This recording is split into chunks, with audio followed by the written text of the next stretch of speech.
jawab. Tuhan saya Yesus Kristus. Iya. Clear? Clear kan? Saya nggak bilang Tuhan Bapa itu pohon jambu. Saya nggak bilang Tuhan Bapa itu kaleng kerupuk. Enggak. Saya ikutin Bapak. Tuhan Bapa Yesus Kristus. Betul, betul. Saya amini itu, Pak. Sebagai Bapak manusia, orang beriman memiliki hak bebas untuk beriman. Saya amini itu, Pak. Pertanyaan keduanya, Pak. Berarti Bapak harus menerima konsekuensinya. Bahwa Yesus itu dilahirkan oleh Maria. Artinya Tuhan Bapa itu ada setelah dilahirkan. Tapi Bapak nggak terima jadinya. Berarti Bapak sedang perang nih dengan diri Bapak sendiri. Bapak perang dengan keyakinan Bapak sendiri. Saya nggak pernah bilang nggak terima loh. Bukan, Pak. Bapak kan bilang Tuhan Bapak Yesus. Oke? Kemudian saya bilang, oh berarti Yesus baru ada sejak dilahirkan Maria. Bapak bilang, oh dia sudah ada. Berarti Bapak menolak itu. Ya, makanya Bapak menolak tuh, Pak. Siapa? Mas Abu, Pak Ya. Abu Habib ya. Ini kan kita bicara soal Tuhan. Kenapa kita bisa meragukan sih? Bukan, sebentar. Bapak, siapa yang bilang Tuhan Bapak itu namanya Yesus? Saya apa Bapak sendiri? Ya saya lah. Nah, sekarang Yesus yang Bapak tuhankan itu, dia ada setelah dilahirkan Maria atau sebelum dilahirkan Maria? Jadi gini, Pak. Jadi gini. Diblokir, Pak. Kalau di sini kalau bilang jadi gini, diblokir langsung, Pak. Nggak boleh ada pokoknya, nggak boleh ala jadi gini di komal ini diblokir kan misalnya. Jadi bahasanya gimana dong? Tanya hostnya. Ya kan biar enak gitu loh. Artinya saya juga bingung ya. Ya saya juga baru naik nih ya. Ini sebenarnya kan saya mau sharing aja sih, Pak ya. Artinya keraguan teman-teman di sini itu tidak jadi permasalahan bagi saya. Nggak tahu bagi teman-teman seiman saya ya pada dasarnya ya. Karena kan yang menjalani ini, yang menentukan ini kan kita sendiri, Pak. Ya kan, jadi ketika teman-teman Kristiani menyerang teman-teman yang beragama Islam pun saya tidak setuju. Apalagi mereka selalu mengatakan teroris adalah agama Islam. Kalau saya sangat marah. Kenapa? Karena itu mungkin saya coba lihat di negara yang mayoritas Kristen. Kristen juga ada teroris seperti di Irlandia ya. Di Irlandia itu kan mayoritas Kristen. Mereka teroris? Iya. Ya, jadi artinya saya merasakan bahwa saya kira kata teroris ini bukan pada agama. Ya, makasih Pak masukannya. Ya, makasih masukan. Cuman saya jadi ingat Mbak Surip ya. Tak gendong kemana-mana. Itu saya lagi jadi ingat Mbak Surip. Iya. Nah, maksudnya saya kembali lagi ke tema ya. Nah, maksud saya ini memang kenapa Yesus itu baru adanya pas dilahirkan kan? Kalau teman-teman bilang dilahirkan dari dari Bunda Maria. Bukan teman-teman bilang, itu yang dikatakan Bible Bapak. Bukan teman-teman bilang. Beda, Pak. Ya, makanya penafsiran orang itu terhadap suatu kitab suci kan bisa beda-beda. Gitu loh, Pak. Saya nggak mengatakan bahwa apa yang diisi di Alkitab ini semuanya mempunyai satu pandangan. Ya, maaf banget. Di agama Islam, di agama Kristen, semua pemuka agama pun punya pandangan yang berbeda dalam kitab sucinya, Pak. Gitu loh. Iya. Cuman kan begini, Pak. Harusnya Bapak itu mikir sebelum memberikan sebuah jawaban. Karena apapun ucapan Bapak yang ada di komal ini semuanya punya konsekuensi, Pak. Betul, Pak. Bapak suka tidak suka, terima tidak terima, tetap itu kenyataannya seperti itu, Pak. Saya setuju. Jangan ketika kami buka data dan fakta, Bapak langsung menuduh gitu. Ini masalah keimanan, ini loh. Saya tidak pernah menuduh ya. Ini kan masalah pertanyaan yang saya imani. Saya nggak pernah menuduh. Berarti kan artinya kan Bapak mengatakan saya nuduh kitab suci saya sendiri dong. Ya, kenyataannya seperti itu karena Bapak ingkari pernyataan Bapak di awal, kemudian di tengahnya Bapak ingkari, Pak. Enggak. Siapa yang mengingkar? Bukan masalah ingkari. Sekarang saya tanya, Pak. Menurut Bapak siapa yang punya konsep kekristenan yang paling benar? Coba. Ya, Kristen itu nggak ada, Pak. Kristen nggak ada. Konsep Kristen nggak ada yang benar karena Kristennya nggak ada. Kalau memang Kristen tidak ada, kenapa tidak ada, Pak? Kenapa masih mungkin mayoritas di dunia ini percaya sama Yesus? Baik, gitu loh. Baik. Saya tanya Bapak kalau begitu. Memang tidak ada, harusnya kan maaf ya, kayak contohnya penyembah berhala itu makin lama makin tidak ada. Dulu banyak sekali. Oke. Begitu saya tanya Bapak bisa, Pak? Iya, saya tanya Bapak bisa? Oke. Saya katakan tadi Kristen tidak ada kan? Oke, saya tanya Bapak, sejak kapan Yesus kristenkan satu orang? Ada nggak? Yesus kristenkan satu orang? Tidak Tidak ada kan? Tidak ada, betul. Betul. Berarti tidak ada memang. Kristen nggak ada. Sudah selesai, Pak. Betul. Selesai, Pak. Karena sebenarnya saya pribadi, Pak Abu ya, saya mengatakan bahwa kalau ditanya agama, saya bukan Kristen, saya adalah pengikut Kristus. Ya, tidak ada agama Kristen yang saya percayai. Ya. Good, Cuman karena kita hidup di negara Indonesia yang harus berdasarkan hukum yang harus beragama, maka adalah agamanya namanya agama Kristen, Pak. Good. Kalau ditanya pribadi, saya adalah pengikut Kristus, gitu loh, Pak. Baik. Ya, Good. jadi ya terus terang saja ya. Makanya saya agak bingung kalau kita pernah ke luar negeri di identity atau di kartu tanda penduduk itu nggak pernah tercantum agama. Pak, Gitu loh. saya ini lama, saya bukan kalau dikatakan pengikut atau fans beratnya Cristiano Ronaldo, Pak.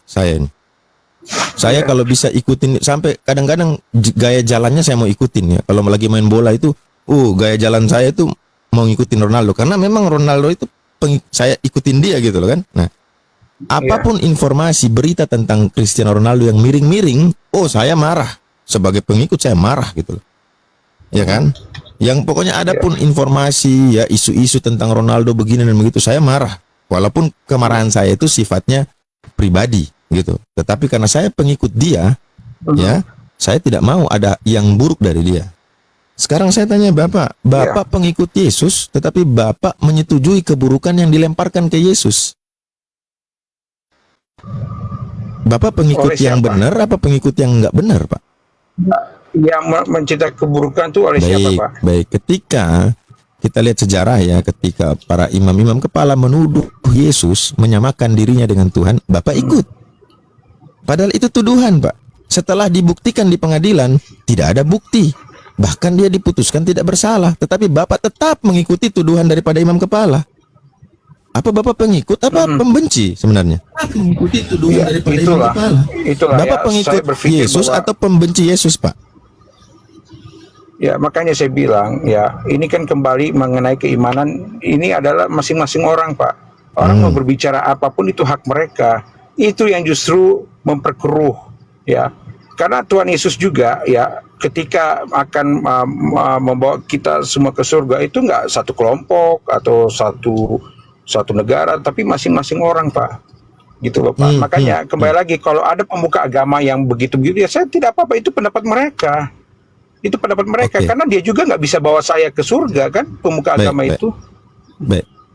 Begitu, Pak. Sebuah ajaran di Indonesia ya, khususnya kita bicara lokal aja. Disebut agama, berarti dia punya panduan dalam agama itu. Nah, dalam bentuk kitab-kitab yang masing-masing menganggap kitab itu suci. Ketika Bapak mengatakan, kalau saya ditanya secara pribadi, saya bukan Kristen, ya, saya pengikut Yesus. Panduannya dari mana, Pak? Ya pasti panduannya dari Alkitab, Pak. Alkitab itu adalah punya sebuah agama yang namanya Kristen yang Bapak tidak sepakati itu. Sebenarnya kan ya agama ini kan Indonesia, Pak. Coba Bapak ngomong di Amerika, nggak ada pertanyaan seperti ini, Pak. Iya, Pak. Beneran. Tapi di Amerika ada Kristen yang juga pegang Bible, betul nggak? Iya, makanya pertanyaan jangan seperti itu. Jangan, karena kalau Bapak tafsirkan itu kan ini hanya untuk Indonesia, Pak, tidak untuk seluruh dunia. Oke. Cuman Bapak gini kan, Bapak sudah berbicara memakai standar ganda gitu. Di satu sisi Bapak iya, satu sisi Bapak tidak. Tapi satu sisinya lagi Bapak tidak, satu sisinya lagi Bapak iya. Iman, Pak. Iman itu konkret. Dia bukan ibaratnya yang seperti ambigu gitu atau dia sifatnya relatif. Enggak, iman itu konkret, Pak. Dia enggak relatif. Tapi iman teman-teman Kristen ini sepanjang kita diskusi, imannya itu relatif. Gitu loh. Contoh, Pak, sekali saya bilang Tuhan saya Allah, tetap selamanya Tuhan saya Allah. Dia enggak berubah, Pak. Apapun keadaannya, apapun situasinya, Tuhan saya tetap Allah. Tapi kalau Bapak berubah, Pak. Berubah, Pak. Tadi Yesus Tuhannya. Terus berubah lagi, Pak. Enggak, saya tidak pernah berubah, Pak. Berubah, Pak. Bapak tak sadar itu. Bapak tak sadar. Bapak itu berubah, Bapak tak sadar. Orang gila pun dia nggak sadar kalau dia gila, Pak. Dia nggak tahu kalau dia gila, Pak. Artinya kan di sini kan Pak Abu Hadid ini kan secara langsung ya mengatakan bahwa Bapak ini meragukan kemampuan dari Sang Pencipta gitu. Pak. Artinya apa? Sebentar saja. Artinya ketika Tuhan menciptakan langit dan bumi, gunung, laut, Bapak tidak pernah meragukan. Tapi ketika Tuhan menjadi manusia, Bapak ragukan. Pertanyaannya, Pak, Itu. Tuhan yang menciptakan langit dan bumi itu siapa? Kan gitu. Kalau kami Islam, Allah. Sudah, Ya, selesai. Di Bapak baik. siapa? Yesus Kristus, Pak. Baik. Yesus Tuhan Bapa yang menciptakan segala sesuatu. Sementara di Bible Bapak tertulis Yesus lahir ada setelah semuanya ada. Yang mana yang benar, Pak? Makanya tadi kalau Bapak cermati, saya bilang, kenapa Tuhan Yesus turun ke bumi? Ya, itu loh. Itu nggak gini loh, Pak. Memang bagi orang yang tidak mengimani, kita mau bicara secara matematika pasti tidak akan masuk. Ingat, Pak, agama ini tidak bisa disamakan dengan ilmu pasti yang seperti yang Bapak bilang matematika, ya. Tidak. Makanya di situ ada istilah keimanan, keyakinan. Kenapa harus ada kata keimanan dan keyakinan? Ya, karena ini bukan ilmu pasti yang seperti ada di matematika. Bapak meyakini bahwa Tuhan adalah Allah. Itu harus benar-benar bagaimana saya tanya misalnya bentuk Tuhan itu seperti apa? Oh, itu Coba saya pertanyaan tanya, yang Bapak lain, bilang Pak. Allah itu Itu pertanyaan Ya, lain bukan, lagi, bukan. Pak. Bukan, maksudnya artinya ketika Bapak meragukan Tuhan saya, ketika saya tanya sama Bapak Allah, Bapak bilang, oke, Allah itu seperti apa? Saya tanya sama Bapak. Pak, Misalnya bukan saya saya ingin meragukan Tuhan Bapak. Bapak sendiri meragukan Tuhan Bapak. Bukan saya. Tidak. Justru saya percaya bahwa Tuhan turun ke bumi menjadi manusia. Kenapa? Itulah Tuhan. Lihat, saya tidak pernah meragukan begitu kuasa ini pencipta gitu loh. Baik, Tuhan Bapak itu pernah berkata, aku tidak dapat berbuat apa-apa.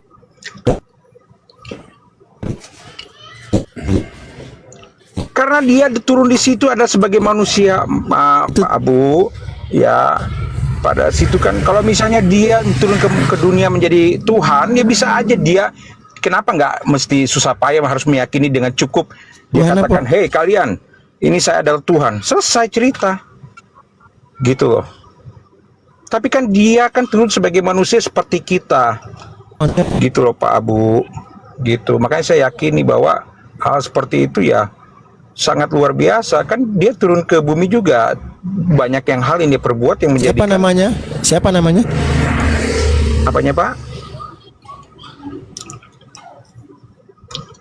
Ini nggak tahu ini saya atau Pak Abu yang sinyalnya kurang bagus ya.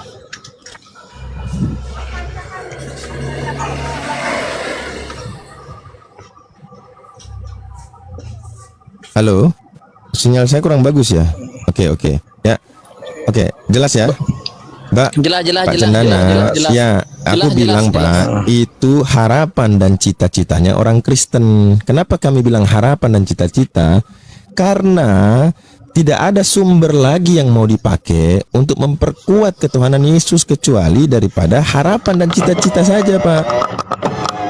Coba Bapak lihat di Bible, Bapak sendiri mengakui tidak ada karena dia sedang ingin menjelaskan. Bisa saja dia mengatakan aku ini Tuhan, berarti sumber yang menjadi rujukan keimanan Bapak tidak mendukung. Akhirnya Bapak tuangkan itu dalam sebuah harapan dan cita-cita yang dimana harapan dan cita-cita nggak bisa divalidasi. Siapa bisa memvalidasi harapan dan cita-cita? Nggak bisa, Pak. Iya. Bapak coba belajar bagaimana doktrin ya mempengaruhi ya hampir 99% fungsi akal, fungsi otak. Ya itu sama ketika kita bermimpi, ya kita sedang berhalusinasi. Siapa bisa validasi, Pak? Nggak bisa. Betul, saya setuju. Ini karena kita berpikir sebagai manusia, Pak. Ya memang kita manusia, Pak. Luar biasa. Kita ini manusia, Pak, bukan binatang, Pak. Kita ini manusia, diberikan akal. Kecuali kita ini malaikat, boleh Bapak bicara gitu. Atau kecuali kita hewan, boleh. Kita ini manusia, Pak. Betul. Makanya kadang-kadang juga berpikir, wah luar biasa nih teman-teman bisa meragukan bisa menilai kuasa Tuhan. Enggak, gitu kita nggak bisa, nggak ada yang menjangkau Tuhan kecuali Tuhan itu sendiri yang menyampaikan bagaimana dia, apa tujuannya. Ya, bagaimana Bapak ceritakanlah Yesus itu bisa memberikan makanan kepada 5.000 orang langsung. Ya, kehendak Ya, Anda mengubah air meragukan menjadi anggur. Anda meragukan kebesaran Tuhan. Nah, saya bertanya, justru saya nggak meragukan. Nah, Cuma kalau kan saya Bapak nggak meragukan, Tuhan ya, berarti, menjadikan segala ya. sesuatu menurut kehendaknya dan untuk dijadikan sebagai tanda bahwa manusia yang dia utus itu adalah utusan dari dia. Iya, makanya Bapak kan bilang tadi kan, coba Bapak kan mengatakan bahwa Yesus kok Tuhan sih?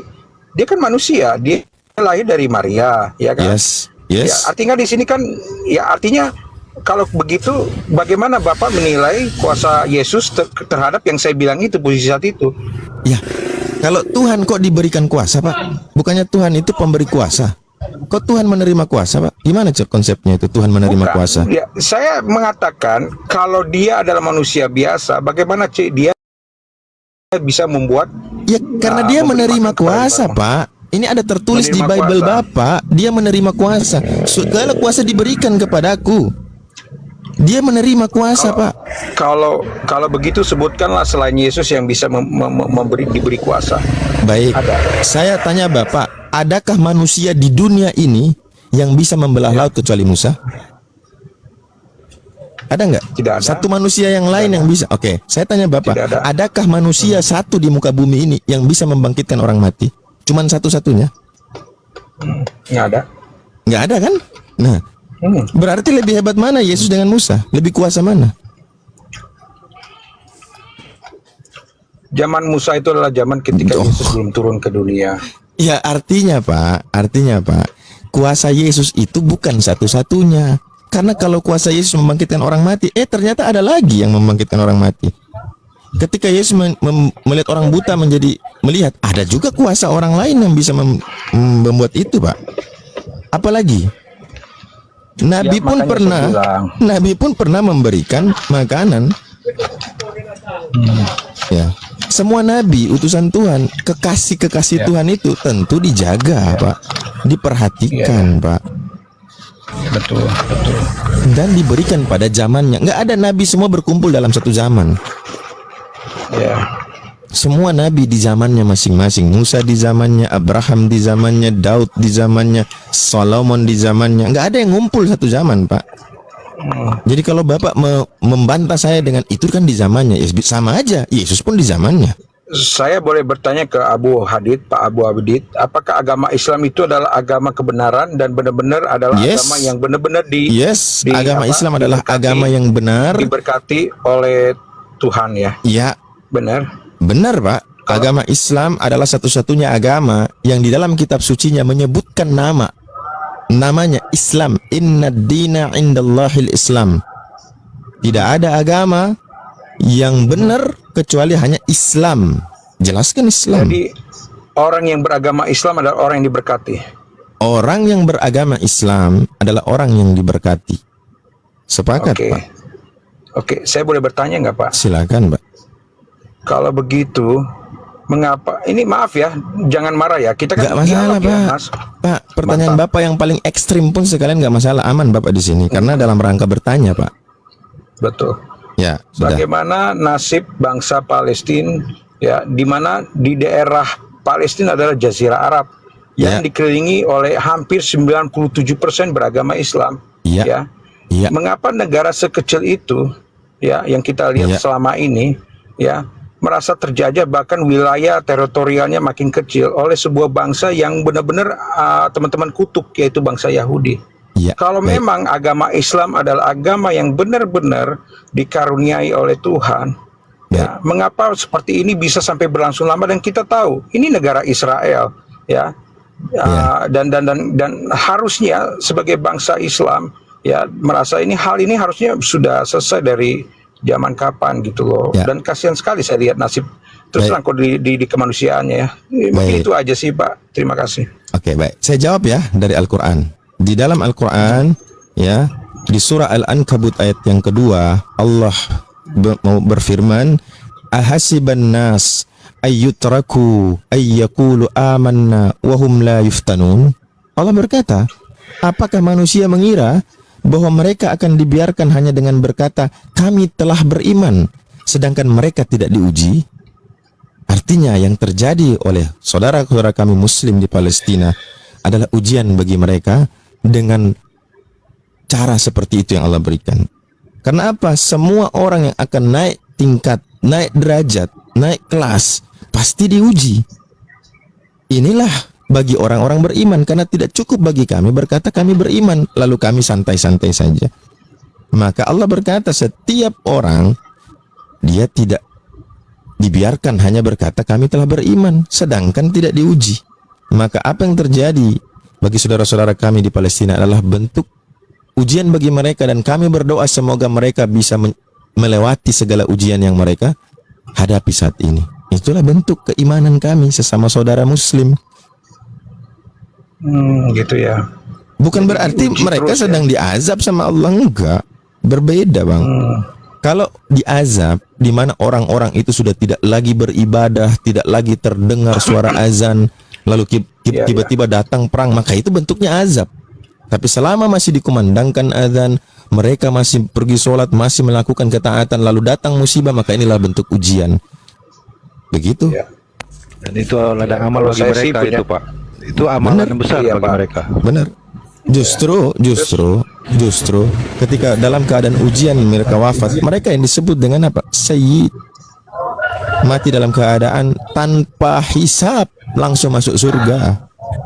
Iya. Itulah kelebihan dari ujian yang mereka terima. Allahu Akbar. Allahu Akbar. Allahu Akbar.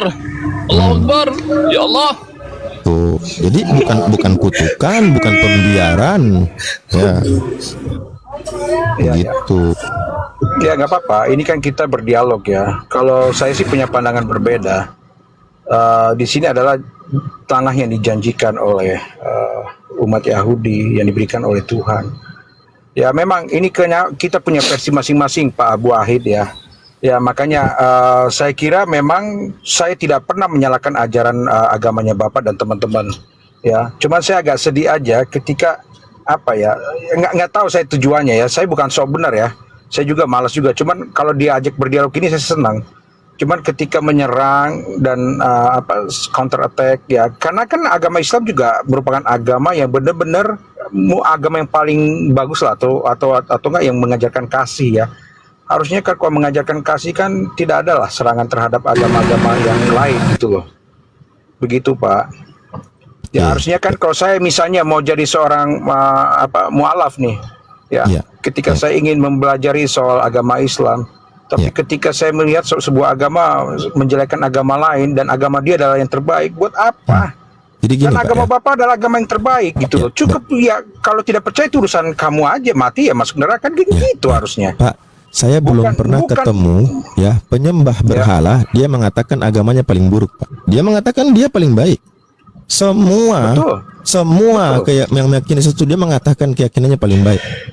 Sekarang kita tidak bisa mengukur suatu kebenaran agama itu lalu kita melihat daripada oknum yang berkata. Tidak, kita lihat sumber yang dia imani, Pak.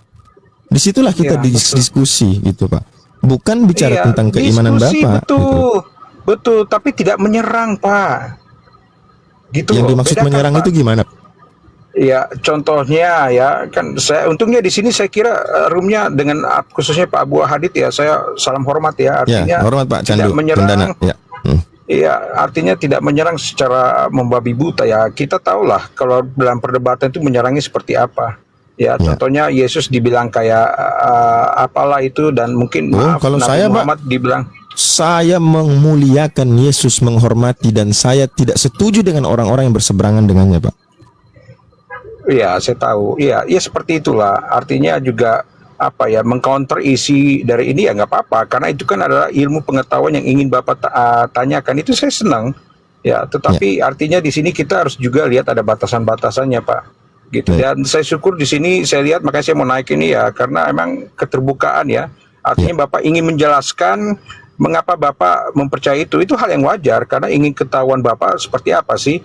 Karena nggak mungkin Bapak tanya Alkitab ini sama sesama agama Islam kan, nggak mungkin. Gitu loh. Ya betul. Nggak mungkin gitu loh. Jadi ya mungkin hal yang baik aja sih saya kira. Tetapi ketika kita gimana, jadi Bapak tadi bertanya tentang Islam itu agama yang benar, lalu Bapak contohkan dengan Palestina tadi, apa sudah Bapak tangkap?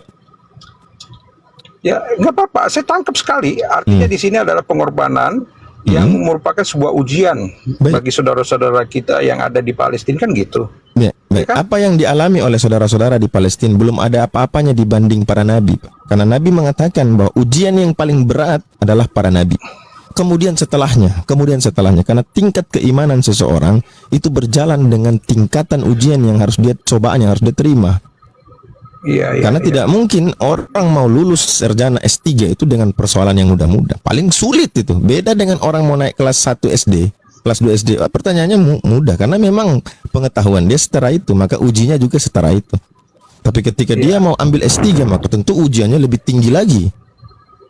Lebih berat lagi, dan paling berat ujian bagi manusia adalah para anbiya, para nabi.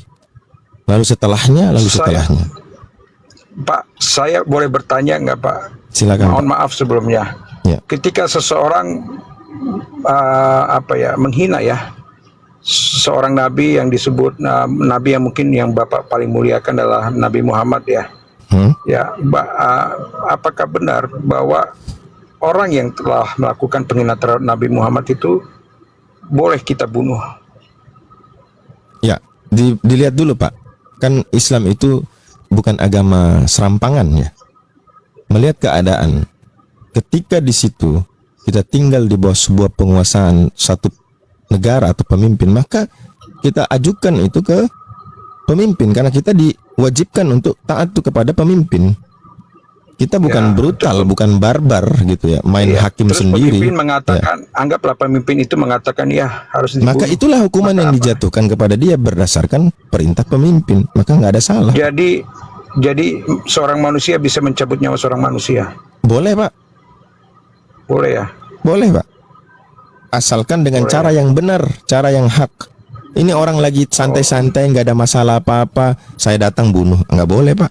Kalau dalam perang, Pak, kalau seandainya dalam perang nggak boleh seperti itu. Ya, lalu itu apa kan ada perang, Pak? Itu kan perang. Ini kan bukan Iya, perang. tapi Pak. intinya kan manusia mencabut nyawa manusia. Mau situasi Pak? apapun, intinya poinnya adalah bisakah manusia, bolehkah manusia mencabut nyawa manusia lain? Saya bilang boleh, Pak. Kalau kita Tapi berantem, situasinya akhirnya, seperti apa? Bahkan Iya. saya bilang tadi, situasinya itu. masa orang lagi Tidak duduk-duduk gitu, langsung kita datang, wah itu salah, Pak. ya saya datang duduk-duduk. Contoh ya Pak, contoh ya. Saya ambil saya sendiri aja deh. Mohon maaf nih teman-teman ya. Saya duduk di meja makan, berdialog dengan teman saya, dan lalu saya mengatakan bahwa yang tadi saya ucapkan tadi itu. Terus teman saya sangat marah, ya. Dan mungkin setelah itu besoknya dia melakukan laporan kepada pemimpin atau bagaimana, dan pemimpin itu mengatakan ya orang itu harus dibunuh. Besoknya dia ajak ketemu aku lagi, Pak. Kalau orang itu dikatakan pemimpin dia lagi dibunuh, bukan memberikan itu kepada massa atau masyarakat, salah. Bukan seperti peristiwa Yesus, Pak.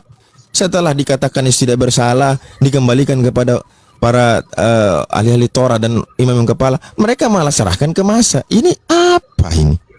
Konsep apa ini? Justru ini, Pak, kita belajar dari sejarah, Pak. Jadi sejarah itu ada yang positif kita pertahankan, Pak. Yang negatif kita buang. Apakah kita mengadopsi juga sejarah yang sama ketika kasus seperti ini? Datang pengadilan, oke, orang ini bersalah. Lalu pengadilan bilang, silahkan kalian bebas melakukan apa saja. Wah, ini kacau, Pak. Kalau begitu bagaimana Pak Abu tadi bilang kan, sampaikan ke pemimpin. Seperti apa? Iya, disampaikan. Jadi begini, Pak. Jadi seperti hal-hal terjadi ya di dunia apologet di TikTok ini. Ada yang melakukan penghujatan. Dia dilaporkan, Pak, ke polisi. Resmi, Pak. Oke. Dilaporkan. Setelah itu ya urusan polisi, Pak. Yang sisanya cuma mengawal aja. Iya, memang seperti itu, Pak. Memang seperti itu. Tapi tadi jawabannya, tadi Bapak bilang diperbolehkan membunuh. Iya, boleh kalau ada pemimpin mengatakan demikian. Boleh itu bukan kami yang melakukan. Orang itu boleh dibunuh, tetapi siapa eksekutornya? Ya bukan kami, Pak. Apa kapasitas kami untuk mengeksekusi orang, Pak? Jadi yang gitu siapa, Bang? Maksudnya? Hukumnya berarti pakai hukum Islam dong. Kembali, ya hukum Islam yang dipakai apa, Pak? Hukum Islam yang dipakai ketika ada pemimpin di situ, maka taat kepada pemimpin. Segala urusan masalah kaum muslimin orang baik diserahkan ini ke. terjadi di Arab Saudi, Pak. Arab Saudi beda, Pak. Arab Saudi sistem negaranya itu apa, Pak? Apakah demokrasi? Monarki. Demokrasi. Monarki dia. Dan Monarki, memang kalau monarki, iya. hak mutlak ada di raja, Pak. Udah, selesai. Iya. Sekarang enggak, saya ingin mengimplementasikan Bapak yang mengatakan bahwa jikalau pemimpin itu ya mengatakan boleh dibunuh. Nah, kalau Bapak bilang lapor ke polisi, ya terus saya tiba-tiba dibunuh sama orang itu. Wah, yang itu teman saya sendiri. bukan ranah kami lagi, Pak. Itu tanya oknumnya, Pak. Jadi masalahnya yang ingin saya tanyakan, ketika pemimpin mengatakan boleh dibunuh, nah bunuhnya seperti apa, Pak? Nah, itu kan saya bilang kembali kepada ranah pemerintah, ranah pemimpin. Bukan ketika dikatakan saya serahkan dia, lalu semua berteriak salibkan dia. Akhirnya pemerintah kalah sama rakyat. Gimana gitu? Ya, berarti kan nggak ada dong istilah bunuhnya dong. Apanya, Pak? Saya nggak ngerti maksud Bapak. Bingung saya. Bapak ini dengarkan dulu Pak Cendana. Bang Abu sudah menjelaskan perkara kita berbicara bangsa kita ini ya mempunyai aturan. Contoh orang narkoboy ya. Narkoboy dijatuhkan hukuman mati. Itu hak pemerintah. Nah, ketika Anda tadi mengatakan ada hujatan, ya penghinaan, penistaan, ketika kami umat Islam melaporkan ke pihak yang berwajib. Nah, kedepannya itu tergantung dari pemerintah memberikan hukum sanksi berdasarkan undang-undang negara. Nah, kami umat Islam hanya mengawal, bukan keputusan di tangan umat Islam, hanya mengawal. Begitupun juga sebaliknya, seandainya ada ya umat Islam melecehkan atau menghina, menistakan agama Kristen, Anda laporkan, Anda kawal juga. Tergantung, tidak ada ajaran-ajaran kasih di situ, Pak. Kita tidak masuk lagi ke ranah ajaran agama. Kita serahkan sepenuhnya kepada pemimpin, pemerintah, dalam artiannya pihak-pihak yang punya kewenangan di situ, Pak. Ya. Mungkin sedikit, Pak Dalbo. Mungkin sedikit saya bisa jelaskan tentang hukum Indonesia. Tunggu dulu, Pak Bejo. Kita dengarkan dulu. Seperti dia, karena jangan sampai kita panjang kali lebar, dia sendiri tidak paham. Silakan, Pak Cendana. Ya, enggak apa-apa, Pak Bejo, biar sekalian nanti. Tidak langsung Anda tanggapi. Iya, oke. Jadi gini, Pak. Oke lah, ini kan kita lihatnya konteksnya di Indonesia ya. Saya lihat bahwa emang kalau di Indonesia kan pemerintahannya kan beda dengan negara-negara yang dimana syariat Islam dilaksanakan, Pak. Ya, di Jazirah Arab itu ada negara yang sudah menetapkan hukum Islam ya kayak di Iran ya. Nah, nggak maksud saya gini, Pak. Ketika saya anggap gini saja lah, saya dengan Pak Dalbo nih ketemu ya, nggak usah di Indonesia kita bicara ya. Mungkin kita bisa sebut di negara yang menganut hukum. Ada kan di dunia ini negara menggunakan sistem hukum syariat Islam, ada kan, Pak? Ada ya. Mungkin lebih mudahnya dengan yang Indonesia, Pak, karena kalau dengan luar kita nggak tahu pasti hukumnya. Kalau di Indonesia nggak apa-apa. Nanti saya akan kembali. Ya, silakan. Iya. Makasih. Jadi saya ambil konteks di dunia karena kan ini kan sifatnya bukan di Indonesia saja tapi di dunia. Jadi saya tanya dulu, Pak, di dunia ini ada kan negara yang menganut sistem hukum Islam? Ada ya, Pak ya? Ada, termasuk Indonesia, Pak. Ya, Indonesia, bukan Indonesia, mungkin beberapa negara bagian. Termasuk saya tak jawab, Pak, simpel. Nah, ketika kita berbicara hukum syariat, ya. Nah, ketika Anda tanya balik, Pak, Bapak sepakat nggak kalau negara-negara mayoritas Kristen melegalkan yang namanya pernikahan lawan jenis, sesama jenis? Sepakat nggak, Pak? Sebentar, Pak. Itu beda lagi. Biar saya selesaikan dulu. Ini contoh, tidak perbandingan yang biar sangat saya selesaikan dulu, Pak. Nanti saya jawab. Saya jawab nanti kemana-mana, Pak. Perbandingan yang sebentar. sangat simpel. Kita dengarkan dulu, Abang. Pak. Iya, Bang. Ayo dengarkan. Saya tidak akan kemana-mana. Cuman saya memberikan satu perbandingan. Anda membicarakan tentang Jazirah Arab, ya, yang menerapkan syariat Islam.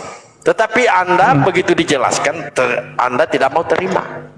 Nah, negara-negara itu mempunyai aturan tersendiri.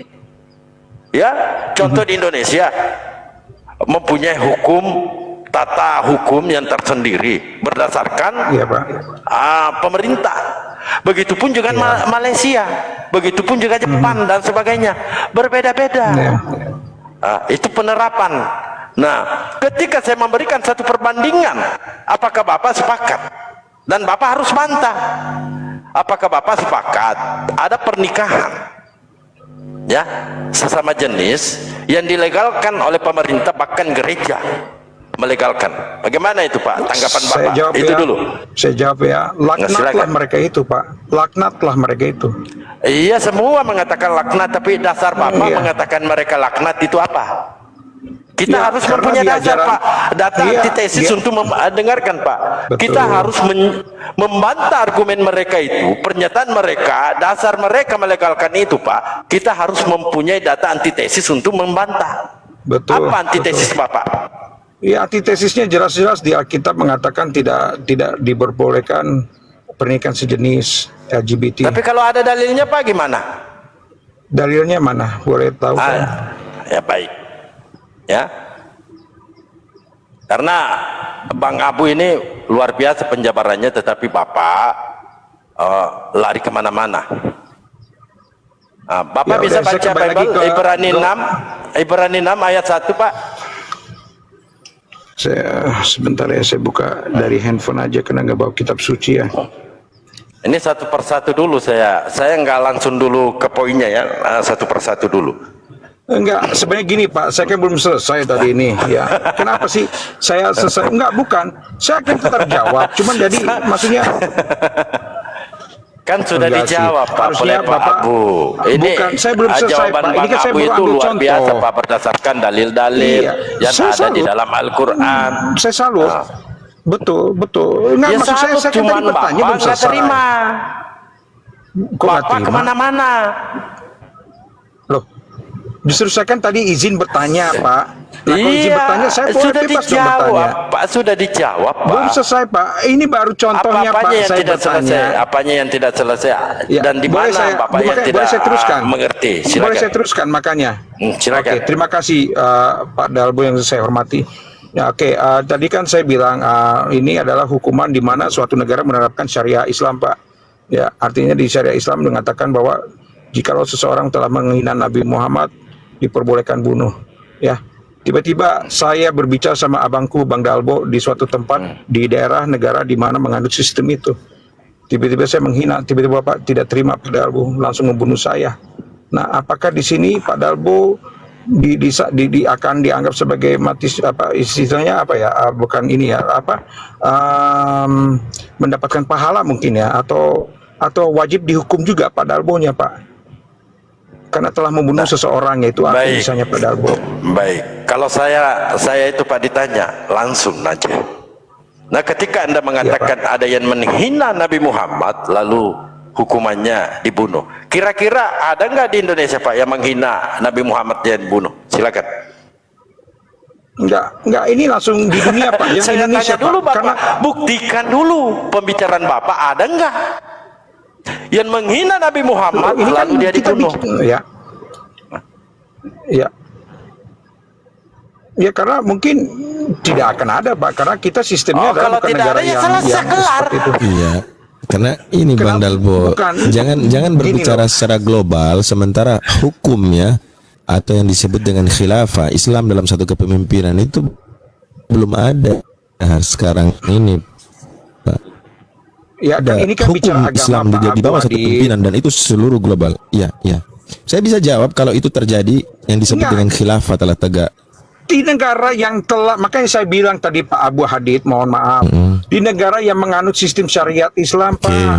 Oke. Itu loh. Saya kira Kalau di Indonesia negara mungkin yang tidak ada, tapi menganut, ini kan konteksnya bukan ya, hanya baik. Iya, Baik. iya. Di satu negara yang di situ ditegakkan hukum syariat, itu pun tidak dibenarkan sewenang-wenang manusia secara pribadi ketika mendapati satu kesalahan, tetap dia harus merujuk kepada ulil amri, kepada pemimpin.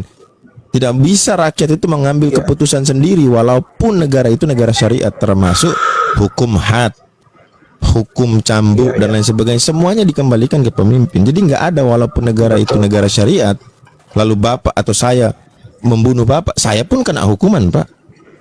Wah, keren.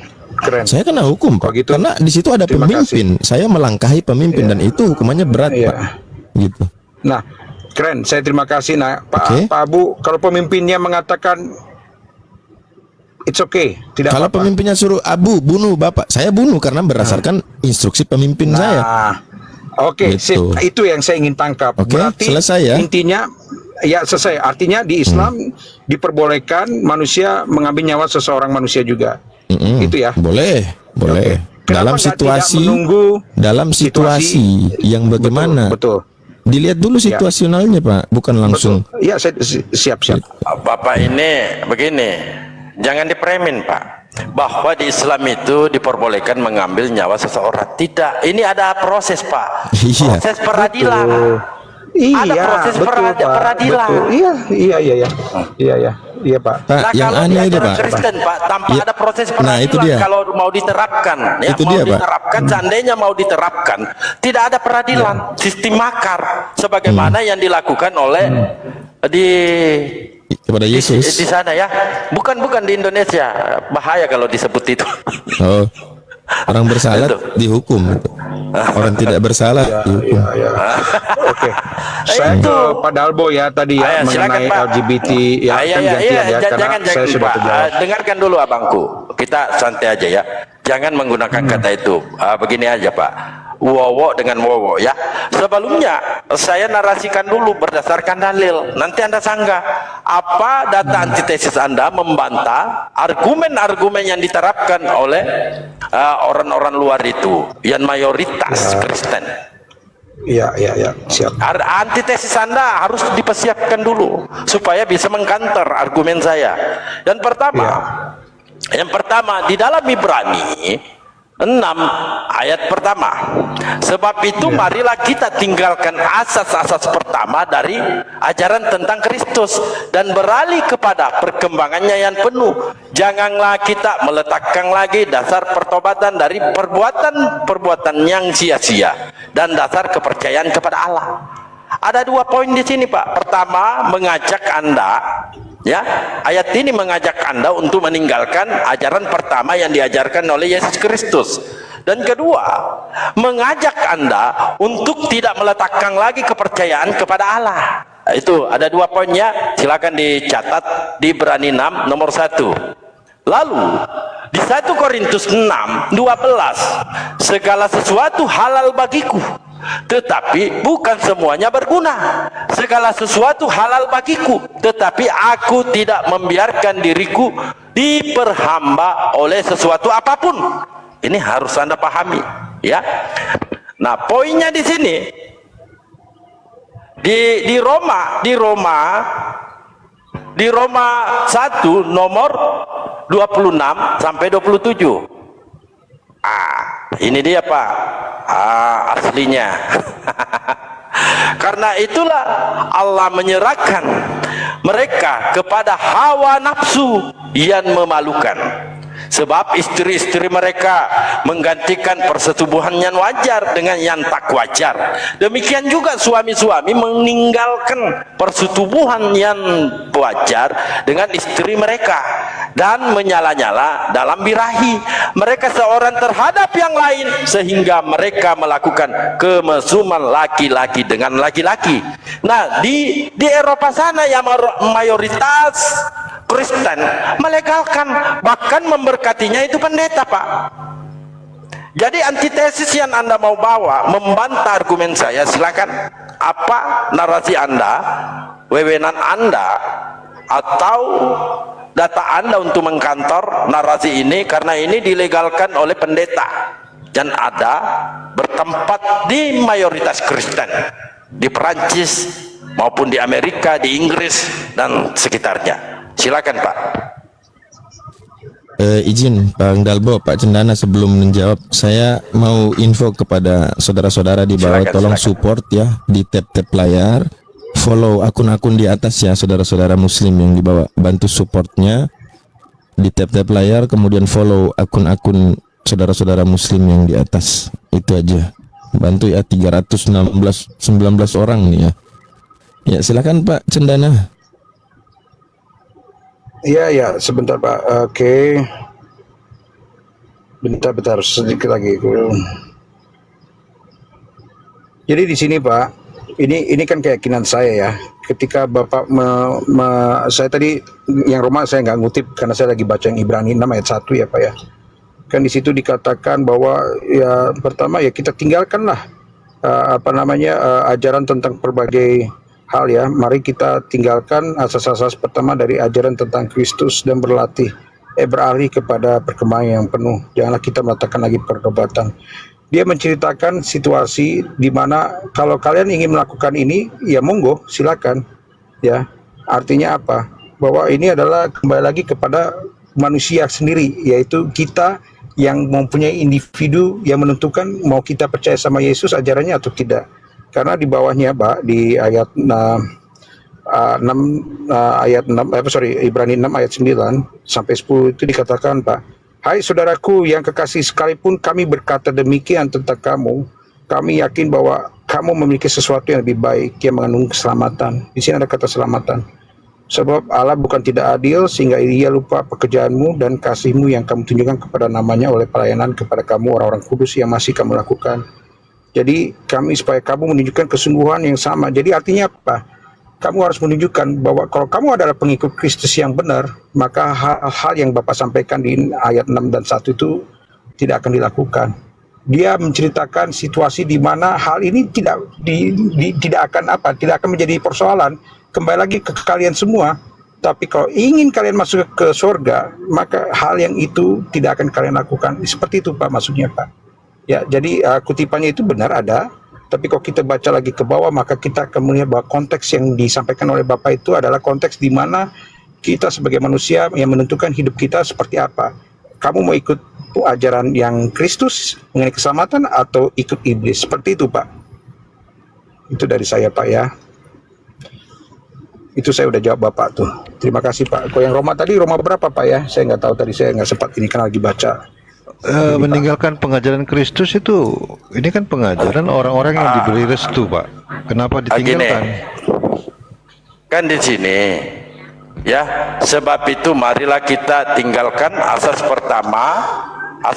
pertama dari ajaran tentang Kristus dan beralih kepada perkembangannya yang penuh. Janganlah kita meletakkan lagi dasar pertobatan dari perbuatan-perbuatan yang sia-sia dan dasar kepercayaan kepada Allah. Kenapa demikian? Kalau penjelasannya apa yang disampaikan oleh Paulus itu Pak, karena Allah itu bodoh, Allah itu lemah, maka dia menolak untuk dijadikan hamba. Sesuai yang tertulis dalam 1 Korintus 6:12, segala sesuatu halal bagiku, tetapi bukan semuanya berguna. Segala sesuatu halal bagiku, tetapi aku tidak membiarkan diriku diperhamba oleh suatu apapun.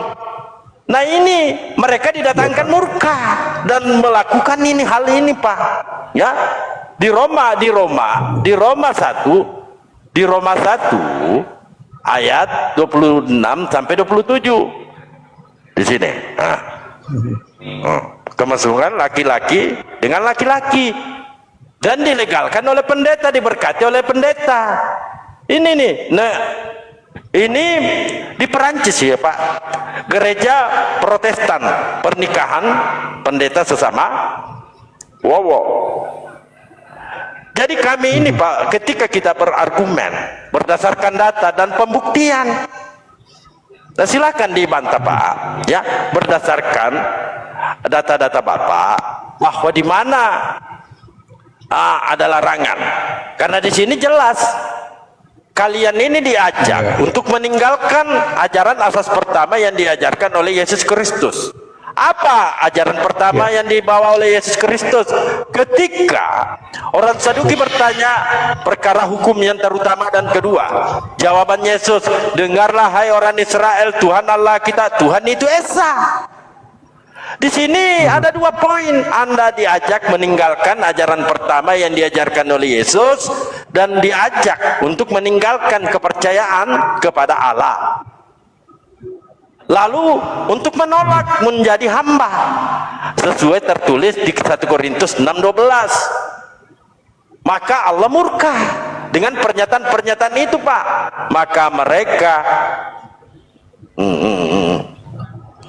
bermesum laki-laki dengan laki-laki. Dibuktikan. Yang memberkati ini pendeta, Pak. Di kejadiannya Saya ini di jawab ya, Pak. gereja Ya, paham, di paham, Perancis. Ya, paham. Untuk Saya boleh jawab, membantai Pak? ini Pak, Saya silakan boleh jawab. bantah saya. Iya, terima kasih.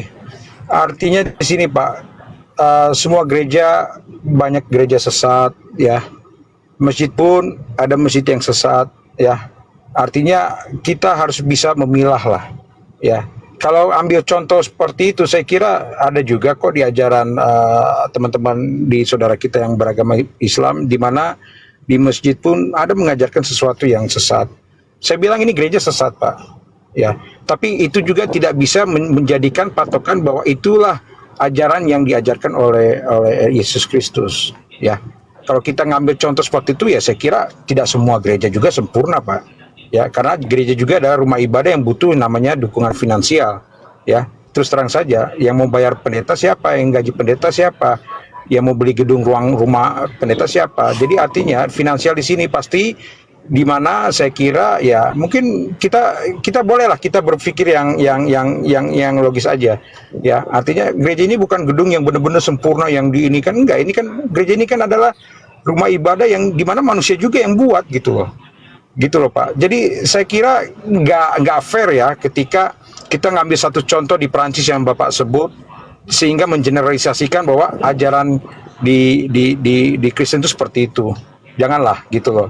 Saya sendiri sebagai seorang pengikut Kristus, saya sendiri mengatakan ini gereja sesat Pak.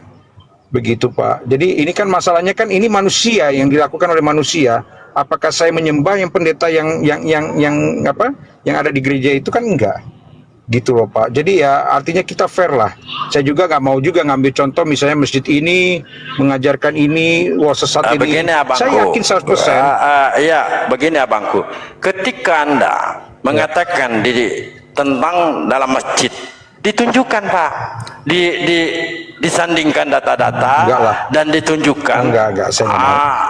Kan begitu Pak. Kalau saya bukan hanya menjabarkan satu tempat, bahkan di Australia juga melegalkan itu pelangi. Iya. Ya, kalau banyak gitu, data-datanya Pak, buat kan, saya itu Pak, banyak data-data saya itu. Setuju Pak, setuju, dan banyak juga artinya gereja yang sesat gitu Pak. Kalau memang benar, Ya boleh Bapak mengatakan mereka gini Pak. dengan Boleh Bapak Indonesia mengatakan Ya, gini dengarkan Pak. Boleh Bapak mengatakan pendeta itu sesat. Apa dasar Anda mengatakan mereka sesat? Mereka sesuai yang tertulis dalam Bible. Oh enggak Pak. Ya itulah makanya Pak. Ini di Berani, Ya, artinya, di Berani 6 nomor 1. Lalu di 1 Korintus 6:12. Iya, Bahkan Bapak boleh menolak baca, untuk kalau dijadikan Bapak baca hamba. Ibrani. Lalu 1 Korintus 1:25 bahwa Allah itu bodoh, Allah itu lemah, lebih kuat dibanding manusia. Kalau kita baca ayat berdasarkan teks per ayat ya pasti akan banyak narasi yang seperti itu. Tapi kita kan harus baca tuh satu ketuhan, satu bukan satu ayat apanya, false ya, artinya ininya dari kitab suci ayat mana gitu yang diambil. Jadi bacalah secara keseluruhan Pak. Saya Tadi kalau sudah kita baca kasih Pak, yang mulai dari perinci- Kejadian sampai Wahyu, saya sudah baca semua Pak. Amin. Ya, Saya terima sudah baca. kasih. Ya, artinya kan Makanya tadi saya sudah berani jawab menjabarkan tadi ini yang- Pak. Betul. Makanya saya berani Makanya tadi menjabarkan Bapak- ini dan membuktikan dari buahnya. Nah ini Ya, kita berbicara baik. akar. Ya. Akarnya ini Pak, ada batangnya, ada buahnya. Buahnya apa? Ini yang dilakukan oleh pendeta, pemberkatan pernikahan. Ya, artinya Sesama jenis. dari kejadian Sodom dan Gomora begitu dihancurkan karena murka Iya, Tuhan itu terhadap perjanjian orang-orang itu kan lama. sudah jelas. Perjanjian lama itu. Ya itu kan bagian dari ini. Betul Bapak. Artinya di kitab saya pun menyatakan itu tidak disetujui Bapak. Kan Begitu. perjanjian lama Pak, Ya. sudah dibatalkan Mau oleh Paulus. Jadi perjanjian lama Loh, bagi Kristen kok itu kalau kita dibatalkan? berdasarkan ajaran Paulus, perjanjian lama itu sudah batal, digantikan oleh perjanjian Oh, itu kan- baru. Salah. Bapak tahu nggak bedanya perjanjian lama dan baru apa Pak? Saya lebih paham dibanding pendeta, jangankan kelas Bapak. Kelas pendeta pun Ya, lebih paham makanya saya saya. bertanya. Makanya di sini Pak, Ya, apa yang membedakan, Yesus di Enggak, sini sebentar ya. Pak, sebentar, Nah, sebentar. tunggu Jawab dulu Pak. saya Jawab jelaskan dulu Pak. ya. Apa yang membedakan? Apa yang membedakan? Paulus membatalkan hukum Taurat dengan kitab para nabi, dan Yesus datang bukan untuk meniadakan atau menghilangkan hukum Taurat. Paulus membatalkan itu, Pak.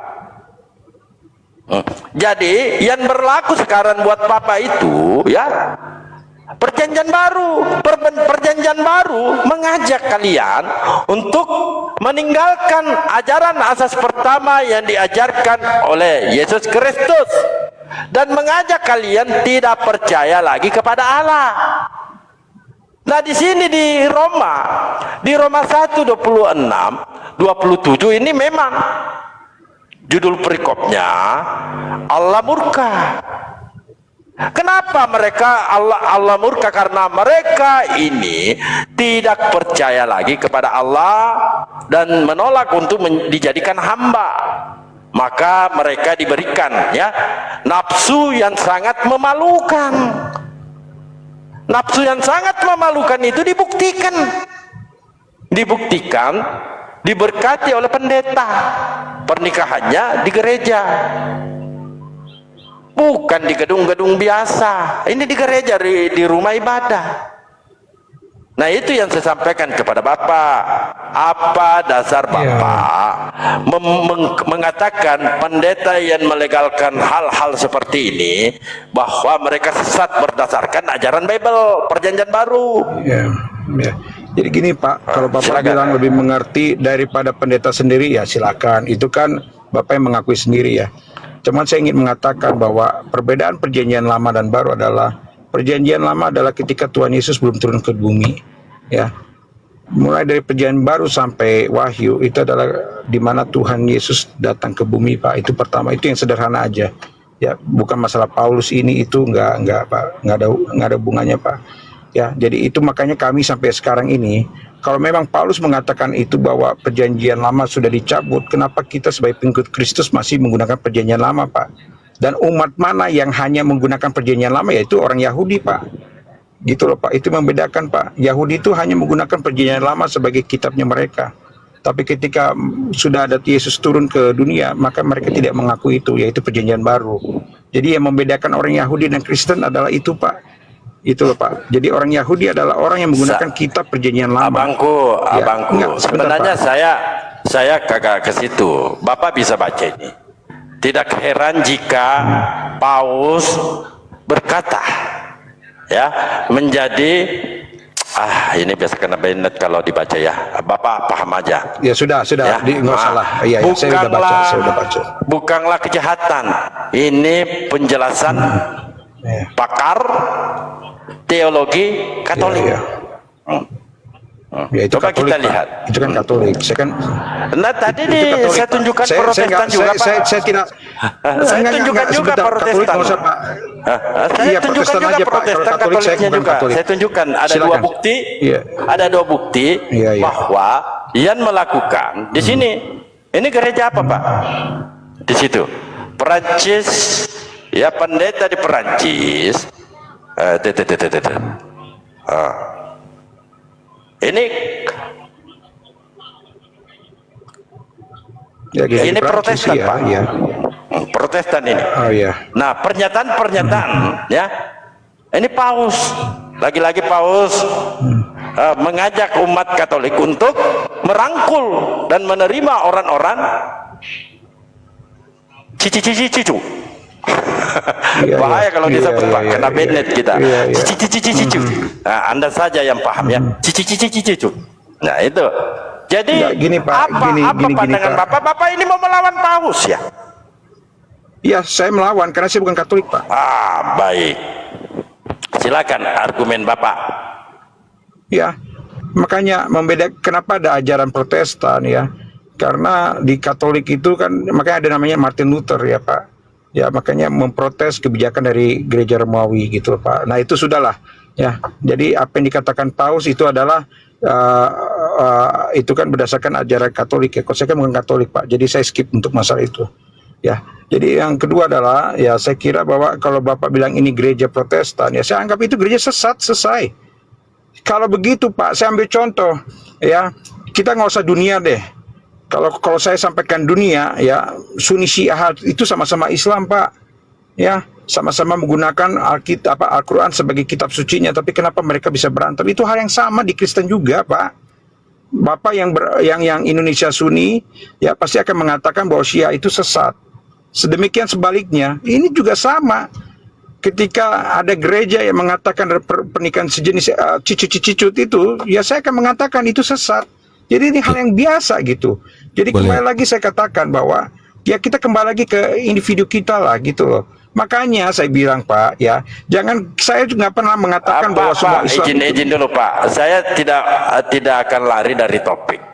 Saya tidak akan mengatakan ini bukan Islam, ini bukan Islam. Tidak.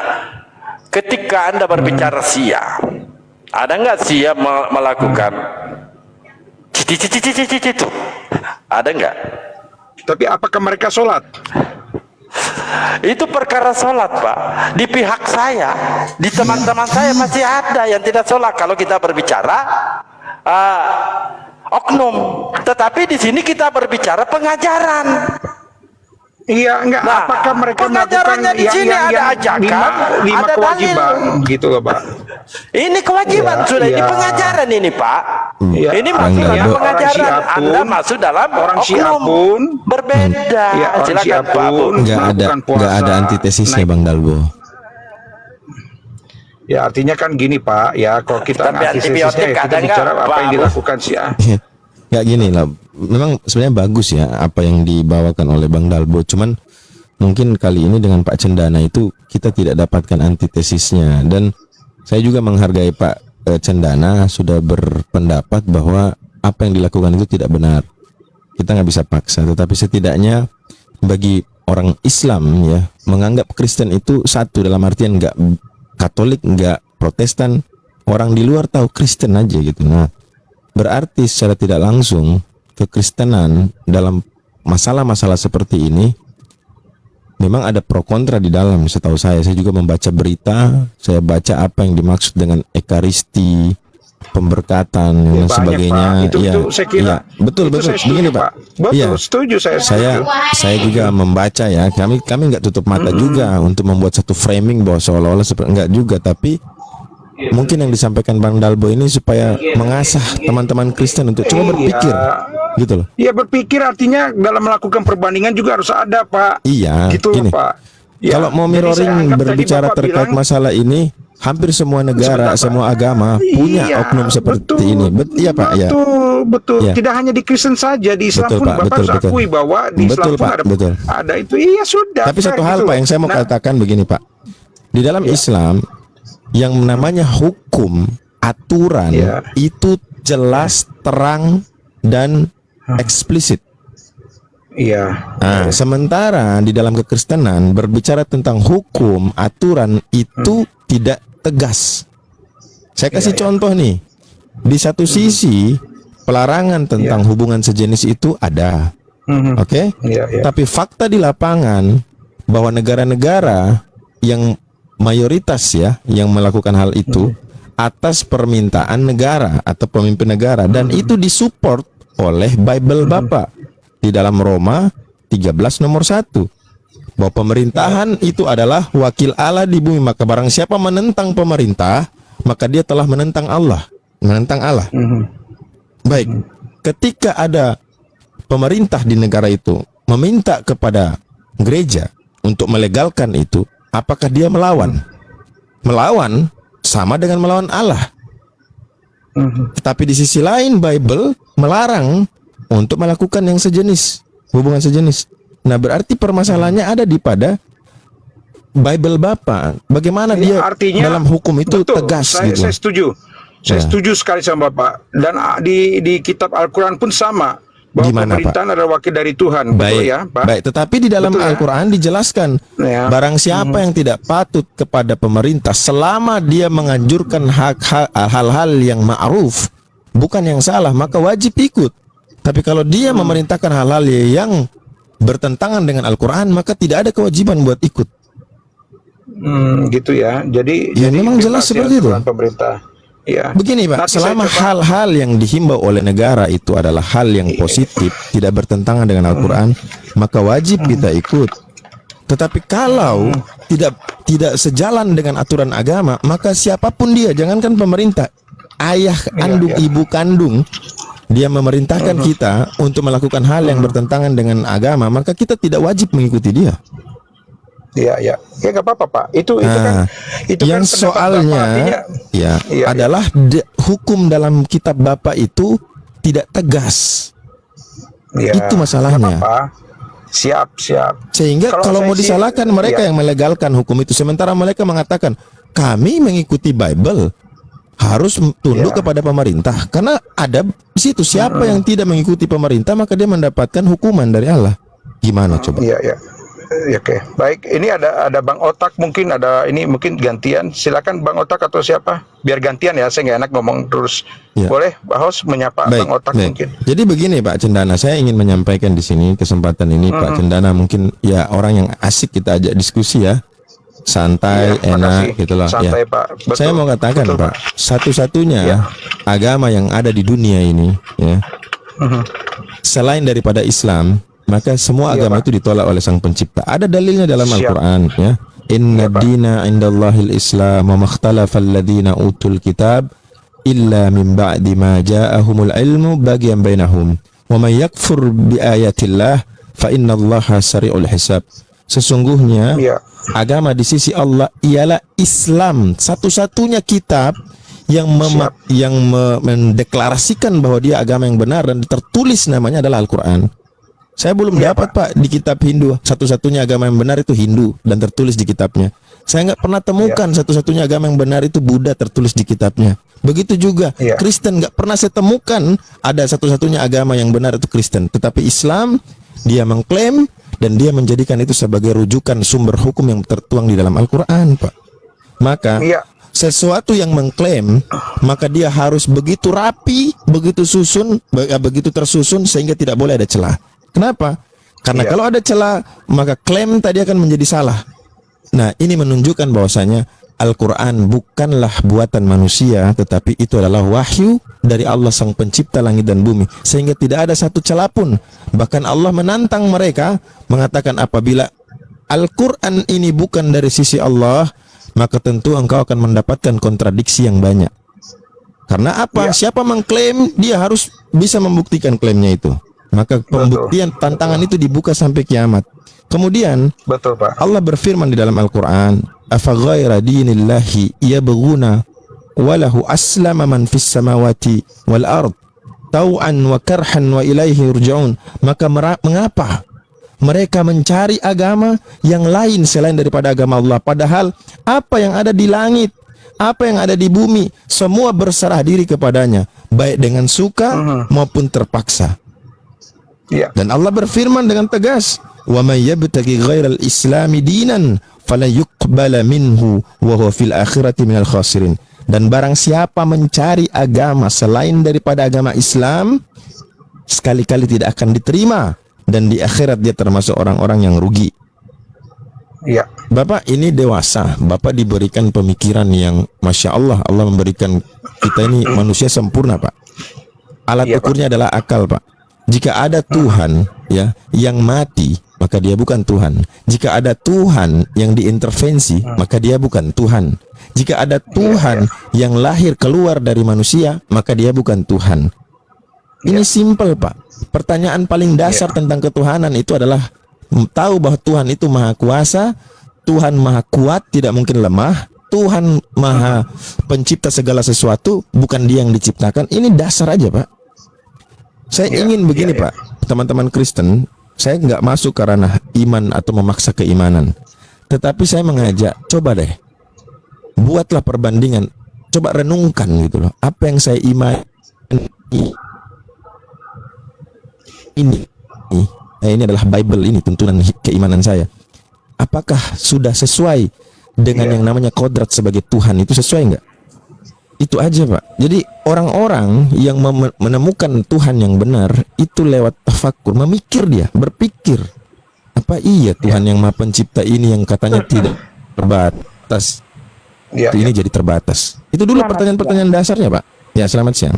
Oke, terima kasih. Semoga saya berdoa sangat Pak kepada menghargai. Allah, gini Pak, Iya. Pak Cendana, semoga Allah buka ya pintu hati Pak Cendana, ya Siap. buka pikirannya, menerima kebenaran bukan karena paksaan, tetapi memang muncul daripada Betul, pribadi betul. Pak Cendana sendiri. Mantap. Begitu ya Pak? Itu yang saya suka, Pak. Ya, Terima siap, kasih. siap. Saya senang sekali berdialog ini karena berdialog kita saling menghargai, tapi kita boleh bertukar pikir. Mungkin bisa nyapa Bang Otak di bawah ini teman saya juga. Terima kasih. Siap. Ya, selamat siang yang baru bergabung ya. Positif otak ya. Silakan. Ya, siang. Pak Abu, boleh saya tanya ya? Oh, silakan. Kalau bisa saya jawab, kalau nggak PR ya. Ya, ya. Yang tadi Bapak Abu jelaskan itu di Al-Quran di ayat surah berapa ya? Oh, baik. Yang tadi saya jelaskan ya. Ya, ya. Di surah Ali Imran ayat 83, di surah Ali Imran ayat 85, kemudian di surah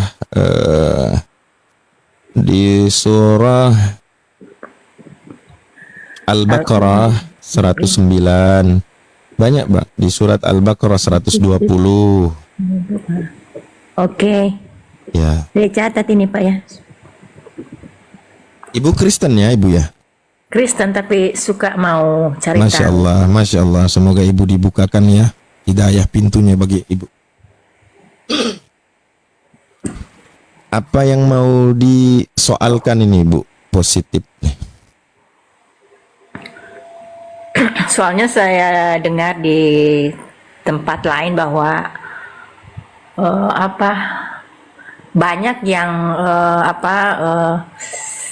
kiai-kiai atau ustadz menjelaskan tentang Islam, tapi tidak sumbernya tidak diambil dari Al-Quran katanya, diambil dari hadis, gitu. Ya. Jadi apa pandangan Ibu tentang hadis juga tentang Quran? Kalau hadis memang kalau hadis karena kan itu kan diturunkan oleh Nabi Muhammad. Nah, itu sumbernya dari Allah katanya. Saya cuma dengar gitu. Terus kalau hadis itu sumbernya dari misalnya pemuka-pemuka agama Islam begitu. Oke. Sebelumnya saya mau jelaskan, Bu ya, bahwa hadis atau as-sunnah atau di dalam Al-Quran disebutkan al-hikmah itu adalah wahyu juga, Bu. Jadi tidak ada bedanya Al-Quran dan hadis, sama-sama wahyu. Di mana dalilnya? Di dalam surah Al-A'raf ya. Ittabi'u ma unzila ilaikum min rabbikum wa la tattabi'u min dunihi awliya qalilan ma tazakkarun. Ikutilah apa yang diturunkan kepadamu dari Rabbmu dan janganlah kamu mengikuti pemimpin-pemimpin selainnya. Amat sedikitlah kamu mengambil pelajaran daripadanya. Nah, di mana pemimpin yang dimaksud di dalam Al-Quran ini adalah Rasul sallallahu alaihi wasallam. Maka Allah berfirman, "Wadhkuru ni'matallahi 'alaikum wa ma anzala 'alaikum minal kitab wal hikmah ya'idzukum bih." Dan ingatlah nikmat Allah kepada kamu dan apa yang telah diturunkan Allah kepadamu, yaitu Alkitab dan Al-Hikmah. Al-Hikmah ini apa? Al-Hikmah ini as-sunnah. Apa itu as-sunnah? Nah, as-sunnah adalah jalan atau ajaran Nabi Sallallahu Alaihi Wasallam yang diikuti oleh para sahabatnya. Baik ya perlakuan Nabi, baik berupa perkataan, ya, perbuatan dan juga ketetapan. Jadi jangan teman-teman Kristen menganggap bahwa Al-Quran itu sudah sempurna. Kenapa butuh hadis? Justru Al-Quran itu sempurna dengan hadis, karena hadis itu bagian daripada Al-Quran. Dan Allah mengatakan, wa ma yantiqu 'anil hawa in huwa illa wahyu yuha. Apa yang keluar dari lisan Rasul sallallahu alaihi wasallam bukan dari hawa nafsunya, melainkan dari wahyu. Jadi tidak ada itu ketika bilang, oh itu dari hadis ternyata. Bedanya cuma di sini, Bu. Al-Quran lafaz dan makna isinya dari Allah langsung. Sementara hadis maknanya ya dari Allah, lafaznya dari Nabi. Jadi bukan terpisah nih, bukan Al-Quran sendiri, Al-Quran dari Allah, kemudian apa namanya, hadis dari Nabi, bukan. Ini satu kesatuan yang tidak bisa dipisahkan. Makanya sumber hukum Islam adalah Al-Quran dan hadis. Pertanyaannya, kenapa kita ikutin hadis? Karena ada diturunkan di dalam Al-Quran. Contoh Bu, dalam Al-Quran disebutkan aqimis shalah wa atuz zakah warka'u marraqiin, maka dirikanlah salat, tunaikan zakat, dan rukuklah bersama orang-orang yang rukuk. Nabi Muhammad sebagai penyampai wahyu Al-Quran menjelaskan salat itu begini, mulai berwudu, ya kan? Maka ini kesempurnaan Al-Quran yang meliputi hadis. Paham Bu?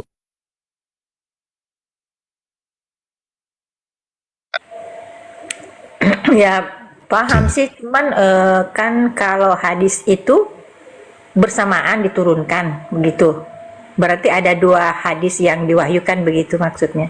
Ya, ya, benar. Jadi banyak ayat dalam Al-Quran ya yang mengatakan bahwa as-sunnah atau hadis itu juga merupakan wahyu. Tadi di Al-Baqarah 231, kemudian di surah An-Nisa ayat 113, wa anzalallahu 'alaikal kitab wal hikmah wa 'allamaka ma lam takun ta'lam. Dan Allah telah menurunkan Alkitab dan Al-Hikmah. Nabi sendiri bersabda ya bahwa aku diturunkan kepadaku dua. Apa itu? Al-Quran dan As-Sunnah. Maka Nabi berpesan kepada kita, aku tinggalkan kepada kalian dua perkara yang selama kalian berpegang dengan itu kalian tidak akan tersesat selamanya. Apa itu?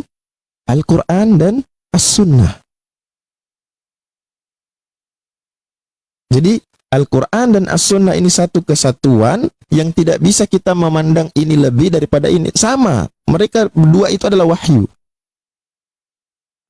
Tapi dalam hadis syaratnya itu ketat. Pertama, dia tidak boleh itu bertentangan dengan Al-Quran. Yang kedua, Allah menjaga keduanya ini, ya, az-zikr, Allah menjaga az-zikr ini dengan apa? Memunculkan manusia-manusia. Coba Ibu lihat deh.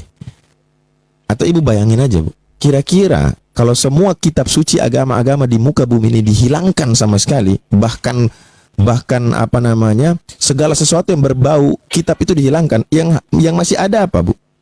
Cuma Al-Quran, Bu. Cuman Al-Quran yang masih ada. Dan bukan 1-2 orang yang menghafal Al-Quran, ribuan orang hafal Al-Quran. Sebagai pertanyaan yang terbalik, adakah orang Kristen menghafal Bible? Tak ada, Bu. Saya belum pernah temukan itu. Ada orang Kristen dia hafal Bible. Bang Abu izin, itu Benny di up dulu. Oh ya. Ya. Maka inilah salah satu bentuk penjagaan Allah terhadap Al-Quran.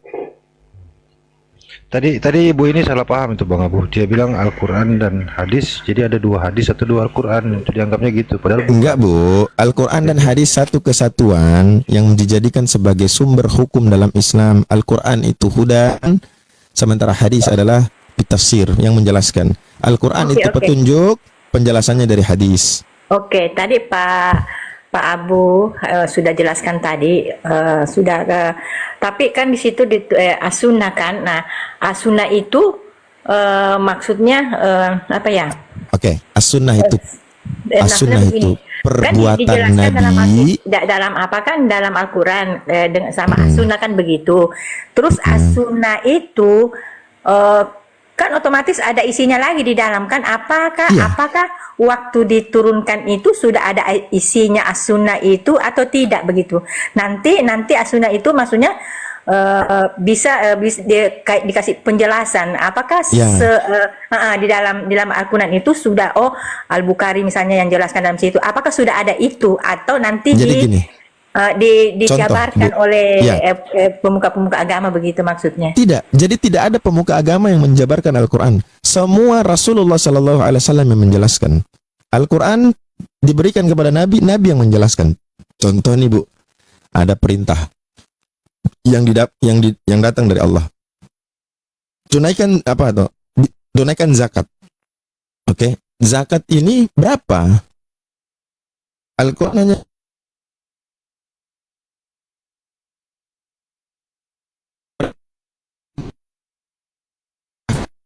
tunaikan zakat.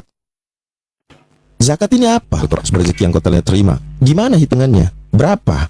Nah, disitulah Nabi Shallallahu Alaihi Wasallam yang menyampaikan, oh kalau zakat untuk ini sekian persen, zakat ini sekian persen. Karena Nabi adalah utusannya yang menyampaikan apa yang harus dia sampaikan. Begitu, Bu. Tadi saya dengar suara Bang Abu terputus. Oh, Ibu ini oke, dengarnya jadi nyambung nggak? as-sunnah itu kata-kata dari Nabi Muhammad begitu. Nah, kan terputus tadi Bang Abu, jadi Oke, nggak jelas dia. oke. Jadi begini, as-sunnah itu ada 3, Bu, ya. Ucapan, ya tadi disebutkan ya, dan ketetapan. Itu yang disebut dengan as-sunnah. Ibu paham nggak? Jadi baik berupa perkataan Nabi, perbuatan Signal, Nabi. Bang Abu, signal terputus-putus. Ini masih putus nih. Signal Bang Abu terputus-putus. Ya, ini masih tadi. putus. Coba agak Baik. diulang Jadi lagi as-sunnah kata-katanya. itu adalah apa yang diuratkan oleh Nabi Shallallahu Alaihi Wasallam, baik berupa perkataan, ya, itu disebut qauli, wa fi'li, perbuatan, juga takrir, ketetapan. Sudah ya? Itu sunnah termaktub di dalamnya 3 hal, perbuatan, ucapan, dan ketetapan dari Nabi. Makanya di Al-Quran disebutkan apabila Allah dan Rasulnya telah menetapkan suatu ketetapan, janganlah kalian mengambil ketetapan yang lain.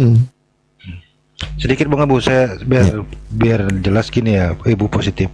Al-Quran itu selalu diturunkan ketika ada problem terjadi, ada sebab-sebabnya. Ketika problem terjadi, dibutuhkan solusi, maka turun Al-Quran, diwahyukan. Dan untuk memberitahukan tentang isi Al-Quran tersebut, Rasulullah lah yang paling paham menjelaskannya. Makanya Rasulullah menjabarkan, begini loh dari ayat ini maksudnya begini, caranya begini. Dan setelah itu dijelaskan, dijabarkan, ini menjadi hukum dan langsung diaplikasikan dan menjadi solusi. Iya. Itu, Bu. Coba saya tanya ke Ibu nih, Bu. Dan Nabi Muhammad ini kalau kita lihat sejarah tentang Al-Quran, Nabi Shallallahu Alaihi Wasallam ketika menerima wahyu, kan kita tahu bukan 1 tahun, 2 tahun atau 3 tahun, gitu kan? Itu 23 tahun pertama. Yang kedua, Allah memerintahkan kepada Nabi untuk menyampaikan ini di saat terjadi beberapa peristiwa-peristiwa, kan? Ada juga ya seperti contoh ketika Nabi itu ya menghardik seseorang, maka Allah turunkan langsung tegurannya, wahai Nabi, kau jangan menghardik dan lain sebagainya. Nah, ini dicatat oleh para sahabat Nabi. Ada yang mencatat, ada yang menghafal. Mereka kan rata-rata orang yang tidak bisa baca tulis, hampir keumuman dari kaum saat itu nggak bisa baca, bisa tulis. Jadi yang menulis itu hanya sedikit orang. Baik. Sementara yang menghafal itu banyak. Dan ini dimeroja atau diulang di dalam sholat. Dibaca kembali. Nah, lalu Nabi sendiri yang meng-cross-check, memvalidasi apakah benar tulisan itu atau tidak. Oke? Nah, sekarang gini ya. Bu.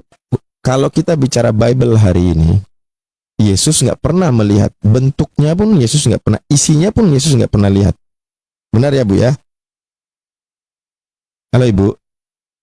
Ya, iya. Ya, kan Yesus nggak pernah memvalidasi Bible ini kan? Nggak ada. Iya. Baik. Ini kalau dalam sebuah penelitian akademis ya, itu kita nggak dapat mata rantainya karena terputus kan gitu. Sementara yang disebut dengan Al-Quran ini, dia bukan orang ke orang, kata mursal ya. Itu sudah tahap kelompok ke kelompok. Jadi dari kelompok ini ke kelompok ini ke kelompok ini ke kelompok ini. Artinya kalau kelompok kan banyak di dalamnya manusia. Nah, kalau hadis dari orang ini ke orang ini ke orang ini ke orang ini, mutawatir itu kan. Mutawatir itu sifatnya udah besar ya. Sudah dari kelompok ini kelompok ini. Jadi dari sahabat, tabi'in, tabi'ut tabi'in, terus mutawatir tuh. Nah, Bible dari mana ke mana sampai ke Yesus, nah ini nggak bisa divalidasi, Bu. Bisa nggak Ibu divalidasi bahwa apa yang tertulis di dalam Bible itu benar perkataan Yesus? Bisa divalidasi nggak, Bu? Kalau kalau apa yang di apa itu di kitabnya orang Kristen kan memang langsung Yesus yang ngomong kan begitu. Iya, kenyataannya begitu. Maksudnya yang terlihat hari ini seperti itu. Tetapi kalau Aha. kita tarik sejarahnya, apakah iya Yesus pernah melihat tulisan itu? Ya enggak sih, cuman Enggak ya? mereka yang menulis apa yang kata-kata Yesus mereka tulis itu. Baik. Dari mana Ibu tahu itu benar perkataan mereka? Kan dulu kan pengikut-pengikut Yesus kan banyak juga toh begitu. Jadi Oke. mereka yang melihat, mereka yang menyaksikan, jadi mereka apa yang dia saksikan, apa dia lihat langsung, mereka menulis, dia tulis begitu. Ya, baik. Bu, kalau kalau caranya seperti itu, Bu, adakah Ibu bisa melihat tidak ada kesalahan di dalam penulisannya? Ya mungkin kalau dia lihat langsung kan, mungkin kalau dia lihat langsung mungkin betul kan begitu. Tapi kalau misalnya dia tidak lihat langsung, cuma dengar-dengar, mungkin ya bisa salah. Oke, Gitu. oke. Kalau berarti kemungkinan salah itu ada ya. Nah, jadi menurut Ibu, kalau sebuah kitab dikatakan suci, itu ada salah atau tidak?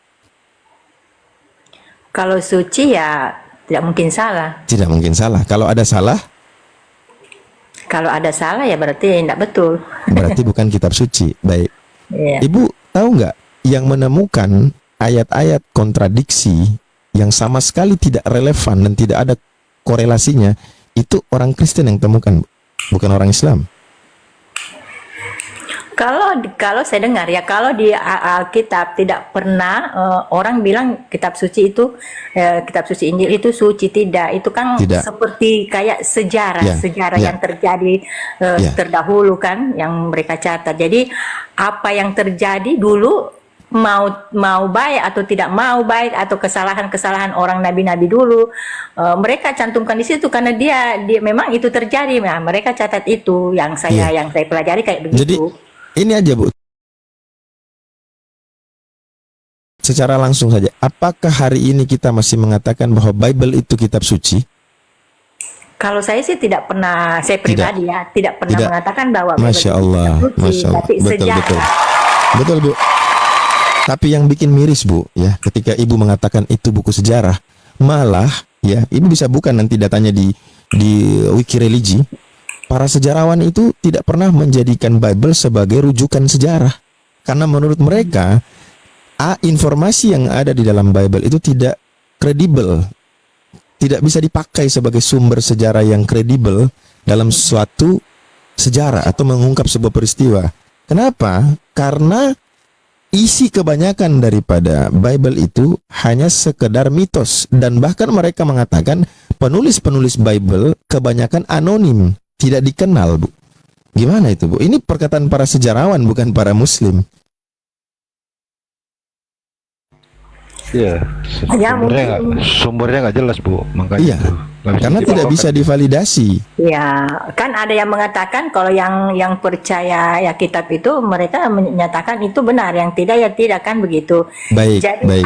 ada satu masa misalnya di apa keturunannya dijelaskan, ada yang tidak, ya kan begitu. Iya, Jadi ya kalau saya sih ya apa ya, kalau bisa misalnya walaupun di dalam Alkitab kalau misalnya memang nggak betul, saya bilang nggak betul. Kalau misalnya betul ya saya bilang betul begitu. Baik, baik. Bu, Ibu tahu nggak kisah tentang penyaliban Yesus yang tertuang di dalam kitab Matius? Pada saat kejadian yang sama itu, ada katanya gunung-gunung terbelah, bait suci terbelah dua, kemudian kuburan terbuka, orang kudus bangkit. Menurut Ibu, ini Matius sedang menceritakan peristiwa yang benar-benar terjadi atau hanya seolah-olah gambaran saja? Menurut Ibu apa? Itu kalau menurut saya itu kayaknya seolah-olah. Jadi kan berarti yang peristiwa penyalibannya itu fakta, ada kejadian, sementara yang lain-lain itu cuman seolah-olah saja. Iya. Oke, jadi apa maksudnya ditulis di situ?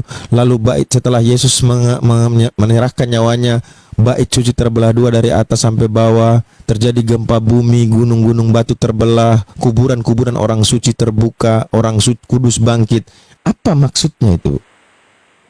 Kalau saya sih tidak terlalu mengerti itu, tapi kayak kalau saya kayak itu kan tidak terjadi kan begitu. Jadi Tidak kalau saya terjadi sih- ya? Iya. Tidak terjadi. Baik. Enggak. Ada orang Kristen, Pak, Bu, dia percaya kejadian itu terjadi. Enggak terjadi kan, itu kan cuma omongan. Kalaupun omongan terjadi ya boleh bilang terjadi, tapi tidak terjadi. Itu Iya, kayak iya. perumpamaan, maksudnya oh setelah Yesus bangkit Nah, akan ya baik. begitu. Baik, baik. Saya pernah bertanya ke seorang pendeta.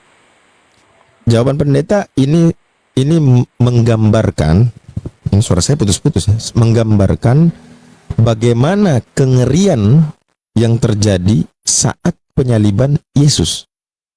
Oke? Itu pendeta. Lalu dia memaknai bahwasanya yang dimaksud dengan bait suci terbelah dua dari atas sampai di bawah, ketika ada peristiwa itu maka terpecah menjadi dua golongan. Ada golongan yang percaya dan ada golongan yang tidak percaya. Itu penjelasan pendeta. Tapi saya kejar lagi. Oke, itu maksud bait Allah terbelah dua. Lalu maksud gempa bumi, maksud gunung-gunung terbelah, kuburan terbuka, orang kudus bangkit. Nah, dia berhenti di situ, udah nggak bisa lagi dia jelaskan. Nah, saya tanya nih sama orang yang sekolah di teologi ya, mahasiswa. Dia menjawab bahwasanya yang dimaksud itu adalah alegoris atau gambaran. Begitu saya tanya di jemaat, Bu, dia langsung bilang, lah itu memang terjadi, benar-benar terjadi. Jadi kira-kira dari cerita saya ini, Bu, yang benar jemaat itu atau Pak Pendeta atau orang yang lagi sekolah itu teologi? Tidak ada yang benar kalau menurut saya, tidak ada yang benar. Tiga-tiganya nggak ada yang benar. Nggak ada yang benar. Dan ada juga yang mengatakan bahwa itu nanti akan terjadi setelah Armageddon atau apa kalau istilahnya di Islam itu hari kemudian kan begitu. Oke, Mungkin jadi ada peristiwa juga yang terjadi menjelaskan- bersamaan dengan disalibkannya Yesus dan dibangkitkan Yesus itu tidak ada kejadian yang lain kecuali hanya penyaliban Tidak dan ada itu. kebangkitan itu saja. tidak ada yang terjadi. Oke, baik. Jadi, oke, Ibu ini bantap ya. Semoga Allah mudahkan Ibu menemukan kebenaran yang benar itu. Baik, Ibu sudah pertama. Dan juga sih penyaliban itu sebenarnya nggak ada, karena kan di Alkitab bilang dia digantung dalam satu palang atau tiang kan begitu. Kalau satu palang atau satu tiang itu dia cuma satu kan begitu. Iya. Tapi kalau penyaliban itu kan berbentuk satu palang, terus ada yang melintang itu berarti dua palang kan itu begitu. Iya. Sedangkan di Alkitab tidak menjelaskan bilang dua palang kan, bilang satu Iya. palang atau di sebuah satu tiang. Baik, Bu, 1 menit saya lagi sebelum ke teman-teman yang lain. Bu, saya mau tanya, Bu. Tuhan Ibu 3 apa 1? Kalau saya satu, 1. Siapa nama Tuhan Ibu yang 1 itu? Bapa di surga. Oke, Bapak itu nama apa jabatan? Gelar. Gelar. Yang saya tanya apa tadi, Bu? Tuhan saya Nama. kan siapa? Yang saya tanya nama kan, bukan gelar. Saya Kalau tanya nama- Ibu, kalau siapa di nama Alkitab Tuhan kata Bapak? Allah kan ada, kata Allah kan. Baik, Bapa. Allah itu gelar atau nama, Bu? Itu kan dua persepsi, kan ada yang bilang itu nama. Enggak, menurut ada Ibu aja, menurut yang Ibu. bilang gelar. Allah itu nama apa gelar? Kalau saya kan belajar dua-dua Alkitab ini. Kalau di Alkitab nama Allah itu gelar. Oke. Tapi kalau di Muslim itu Allah itu nama kan begitu. Saya tanya Ibu kan tadi bilang Tuhan Ibu 1. Oke. Saya tanya siapa nama Tuhan Ibu yang 1 itu? Allah. Nama yang saya tanya, nama. Yang ibu percaya Allah. aja bu. Yang Nah, namanya Allah. Allah itu nama apa gelar? Makanya itu Pak, saya maksudnya dua persepsi Jangan kan. ke Islam, Bu. Saya final. Siapa Tuhan Bang Bejo namanya? yang Kalau ibu yakin kalau aja. saya sih Allah, Tuhan saya Allah. Iya, namanya Allah apa gelarnya Allah? Kalau Allah ya bisa nama Allah. Bukan gelar ya. Nah iya, karena kan bilang Oke. Jadi yang saya tanya itu nama, berarti Ibu harus berikan jawaban namanya, bukan gelarnya. namanya Allah, Namanya Allah. Allah itu bukan gelar ya. bukan. Oke, alhamdulillah. Dalam pandangan Ibu, Allah itu adalah nama.